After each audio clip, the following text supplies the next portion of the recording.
Shapurji Pallonji group एक Indian company जो दुनिया की सबसे पुरानी कंस्ट्रक्शन कंपनीज में से एक है। L&T और टाटा प्रोजेक्ट्स ने भी इनसे इंस्पायर्ड होकर काम किया है, लेकिन मुझे उम्मीद है कि आप में से ज्यादातर लोगों ने इस कंपनी का नाम भी नहीं सुना होगा, क्योंकि इस ग्रुप ने हमेशा मीडिया को अवॉइड किया है। लेकिन देश के इंफ्रास्ट्रक्चर और इकोनॉमी को खड़ा करने में इनका जो कंट्रीब्यूशन है वो जानकर आप हैरान हो जाएंगे। देश के ज्यादातर हेरिटेज बिल्डिंग्स जैसे Bombay stock exchange, Mumbai central station, RBI headquarter, Mumbai का ताजमहल और Oberoi hotel, Breach Candy and Lilavati hospital, Mumbai के टॉलेस्ट बिल्डिंग्स में से एक द इंपीरियल SPG प्रोजेक्ट्स के कुछ एग्जाम्पल्स हैं। और ऐसा नहीं है कि वो सिर्फ पास्ट में अच्छा काम किए। अभी रिसेंटली उन्होंने रोहतांग का अटल टनल, दुनिया की सबसे ऊंचाई पर बनी रेल ब्रिज चेनाब, राजपथ का रीडेवलपमेंट प्रोजेक्ट कर्तव्य पथ और G20 समिट के लिए भारत मंडपम का प्रोजेक्ट भी कंप्लीट किया है। और हाँ, इनकी इज्जत सिर्फ इंडिया में ही नहीं विदेशों में भी है। ओमान के सुल्तान इनके बनाए पैलेस में रहते हैं और अबू धाबी का विशाल BAPS हिंदू टेम्पल भी शापूरजी पालोनजी ग्रुप ने ही बनाया है। बहुत कुछ है इस ग्रुप के बारे में जिसे आपको जानना चाहिए। इसी ग्रुप ने रतन सर के बाद टाटा ग्रुप को अगला चेयरमैन दिया, पालोनजी के बेटे साइरस मिस्त्री, और ये टाटा ग्रुप जैसे बड़े कॉन्ग्लोमरेट में 18% से भी ज्यादा की हिस्सेदारी रखते हैं। लेकिन 160 साल पहले इस ग्रुप ने शुरुआत की थी मुंबई के एक फुटपाथ बनाने के प्रोजेक्ट से। तो चलिए आज की वीडियो में हम शापूरजी पालोनजी ग्रुप की शुरुआत से लेकर अभी तक की कहानी को डिटेल में जानते हैं। ये बात है 18th सेंचुरी की। ईरान से कुछ पारसी फैमिलीज इंडिया आती हैं बिजनेस अपॉर्चुनिटी की तलाश में।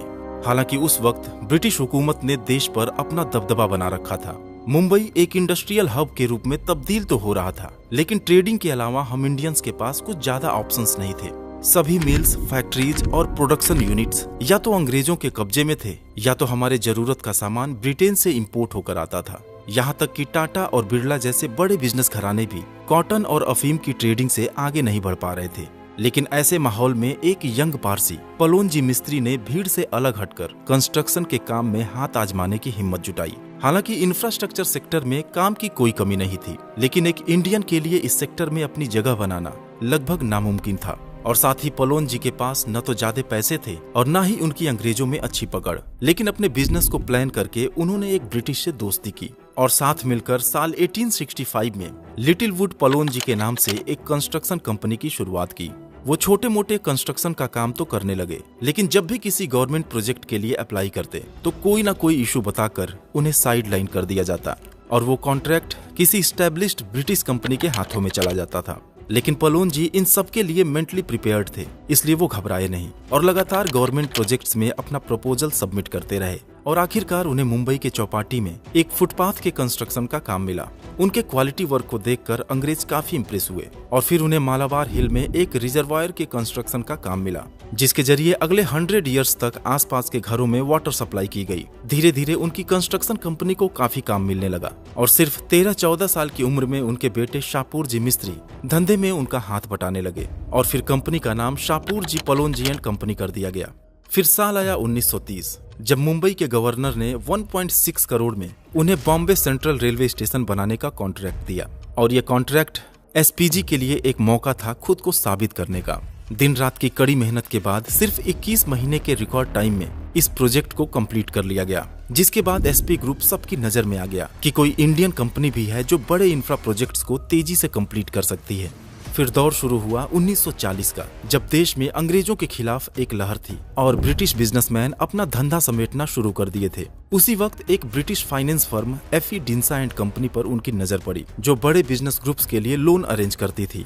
इसने साल 1924 में टाटा स्टील और ACC सीमेंट के लिए भी फंड अरेंज किया था। शापूरजी ने उस कंपनी के बारे में पता किया, उनसे डील की और कंपनी को एक्वायर कर लिया। और इसके पीछे की वजह जानते हैं दोस्तों क्या थी? वजह थी कि उस कंपनी के पास टाटा सन्स का 12.5% स्टेक था और इसे हम SPG ग्रुप की हिस्ट्री का सबसे बड़ा इवेंट भी मान सकते हैं। फिर साल आया 1947, जब देश आजाद हुआ और कंपनी की बागडोर शापूरजी के बेटे पालोनजी के हाथ में आया। अब यहाँ एक कंफ्यूजन है, जरा इस फैमिली ट्री को देखिए। पालोनजी मिस्त्री ने 1865 में बिजनेस की शुरुआत की, फिर उनके बेटे शापूरजी साथ आए और कंपनी का नाम शापूरजी पालोनजी एंड कंपनी रखा गया। लेकिन शापूरजी ने अपने बेटे का नाम पिता के रिस्पेक्ट में पालोनजी रख दिया, जिनके हाथ में कंपनी की बागडोर 1947 में आई। और ये सिलसिला यहीं रुका नहीं बल्कि आगे भी चलता रहा। एक इंटरेस्टिंग बात मैं और बता दूं कि SPG ग्रुप का इंटरेस्ट बॉलीवुड में भी रहा है और साल 1960 में रिलीज हुई मुगले आजम में कंपनी ने 1.5 करोड़ रुपीस का इन्वेस्टमेंट किया था, जो उस समय की सबसे महंगी फिल्म थी। आजादी के बाद एसपीजी की मार्केट में वैल्यू काफी बढ़ गई। पलोनजी मिस्त्री जेआरडी टाटा के बहुत करीब हो गए और टाटा सन्स के डिसीजंस में उनका प्रभाव साफ दिखने लगा। अब इंडिया में एसपीजी के पोटेंशियल पर किसी को शक नहीं था। काफी बड़े बड़े कंस्ट्रक्शन के प्रोजेक्ट्स एसपीजी को मिलने लगे और टाटा के वे सबसे भरोसेमंद पार्टनर बन गए। यहाँ तक कि टाटा के ड्रीम प्रोजेक्ट जमशेदपुर का स्टील प्लांट और पुणे में टाटा मोटर्स की फैक्ट्री की शुरुआत एसपीजी ग्रुप के बिना पॉसिबल ही नहीं था।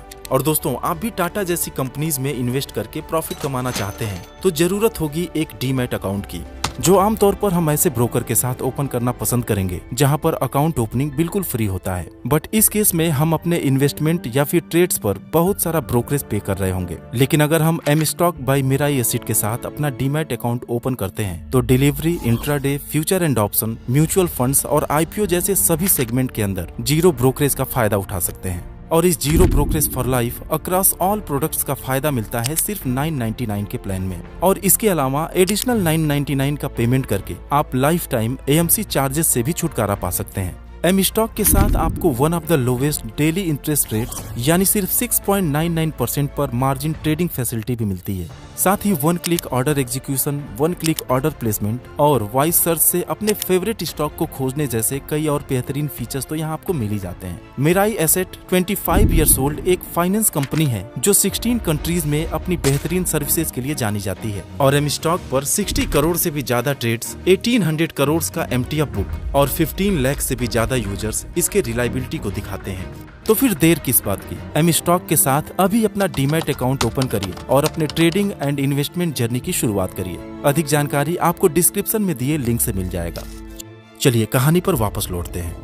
पलोनजी को एहसास हुआ कि अब समय आ गया है कि देश के बाहर भी बिजनेस को एक्सपेंड किया जाए और इसकी शुरुआत भी बहुत धमाकेदार तरीके से की गई। दरअसल साल 1970 में उन्हें पहला इंटरनेशनल प्रोजेक्ट मिला ओमान के सुल्तान का पैलेस बनाने का और इसके सक्सेसफुल कंप्लीशन के बाद एसपीजी तमाम इंटरनेशनल प्रोजेक्ट्स पर काम करने लगा। साथ ही अपने बिजनेस को सिर्फ कंस्ट्रक्शन के अलावा real estate, water management, energy, shipping and logistics, IT and data centres और मैन्युफैक्चरिंग जैसे सेक्टर्स में भी डाइवर्सिफाई करने लगे। साल 1999 आते आते एसपीजी ने टाटा सन्स में अपने स्टेक को बढ़ाकर 18% से भी ज्यादा कर लिया और कुछ ऐसी कंपनीज का एक्विजिशन किया जिसने उनकी वैल्यूएशन में और इजाफा कर दिया। साल 1992 में एसपीजी ने यूरेका फोर्ब्स में कंट्रोलिंग स्टेक हासिल किया, जिसके होम अप्लायंसेज और एक्वागार्ड वाटर प्यूरिफायर को तो आप जानते ही होंगे। फिर साल आया 2000 जब एसपीजी ने एफकॉन्स इंफ्रास्ट्रक्चर को एक्वायर किया, जिसने अभी हाल ही में अटल टनल और चेनाब रेल ब्रिज के अलावा दहेज पोर्ट, लखनऊ आगरा एक्सप्रेसवे और कोलकाता, चेन्नई और लखनऊ के मेट्रो रेल जैसे चैलेंजिंग प्रोजेक्ट्स को भी कंप्लीट कर चुका है।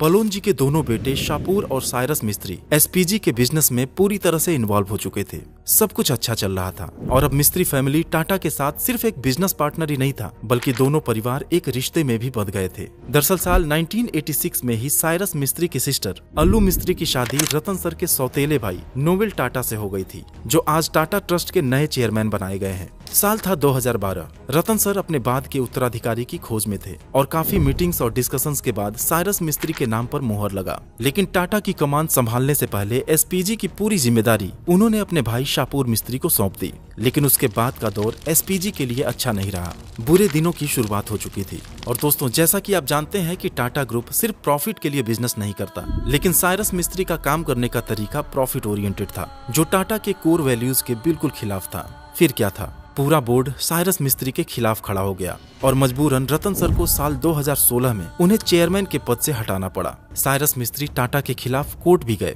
लेकिन फैसला उनके फेवर में नहीं आया, इसलिए वो अपने शापूर जी पलोनजी ग्रुप को फिर से ज्वाइन किए। उसी साल 2016 में एसपीजी ने solar energy, electrical and power systems और डेटा सेंटर के फील्ड में अपनी पहुंच मजबूत बनाने के लिए स्टर्लिंग एंड विल्सन में एक सिग्निफिकेंट स्टेक एक्वायर किया, जो एक रेप्यूटेड कंपनी है और दुनिया के 25 कंट्रीज में मौजूद है। लेकिन बिजनेस को इतने सेक्टर्स में डाइवर्सिफाई करने की वजह से उन्हें फंड की शॉर्टेज होने लगी और गहरा झटका लगा कोविड-19 के वक्त, जब उनके सारे इंफ्रा प्रोजेक्ट्स होल्ड हो गए और साल 2020 में तो कर्ज का आंकड़ा 45,000 करोड़ तक पहुंच गया।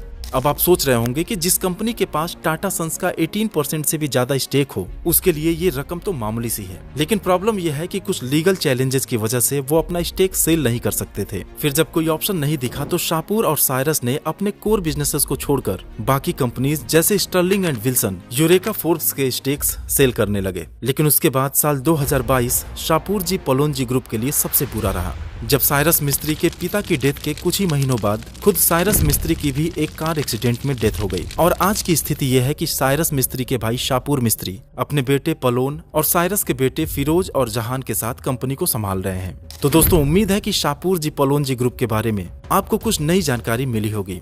Investments in securities markets are subject to market risks. Read all the related documents carefully before investing. Thanks for watching.